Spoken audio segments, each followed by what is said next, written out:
C'est un cours de yoga un peu particulier. Le professeur s'appelle Laurien Tezimana. Ce théologien rwandais a créé en 2000 l'association Modeste et Innocent. Il a développé une méthode pour permettre aux Rwandais de soigner les blessures liées au génocide de 1994. Face à lui, Hutus et Tutsis réunis pour un travail physique et mental.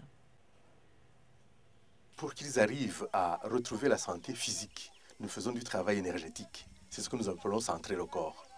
Pour qu'ils soient bons dans leurs émotions, ils gèrent leurs émotions. Parce que tu inscris ça en toi. On travaillait des textes de spiritualité. C'était pour les aider à changer le mindset, à changer le mental et à percevoir la vie autrement. L'association AMI s'est installée pour un temps à Butare, une ville située dans le sud du Rwanda. Ici aussi, la population souffre de traumatisme. La cohabitation entre les génocidaires et les rescapés est difficile. L'association a trouvé les moyens de les rapprocher en les faisant travailler ensemble. Mais c'est ça que nous voulions, que les Rwandais cohabitent, se prennent en charge, que les Rwandais sortent de la victimisation. Puisque ici au Rwanda, tout le monde se dit victime de notre histoire. Alors, se jeter des responsabilités, il fallait que ça finisse. Entre la volonté de réconcilier et la réalité, il y a parfois un fossé. Certains rescapés ont mis du temps avant d'accepter de côtoyer des ex-génocidaires. Au début, les Hutus étaient d'un côté et nous de l'autre. En rentrant, ils marchaient devant et nous, on restait derrière.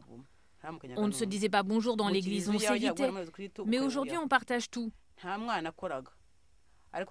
Je ne vois plus de Hutus, je ne vois plus de Tutsis. Et même dans certains villages, on se marie ensemble. Kansidara n'aurait jamais imaginé pouvoir tenir la main d'un Hutu. C'est possible aujourd'hui.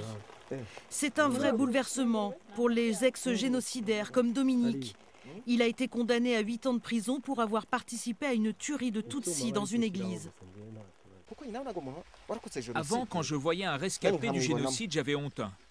Je faisais tout pour éviter de le croiser et quand je lui disais bonjour, j'étais gêné. Aujourd'hui, on a construit pour les uns et les autres 14 maisons sans distinction entre ceux qui ont commis le génocide et les rescapés. L'association Modeste et Innocent est parvenue à rétablir le dialogue entre les deux ethnies.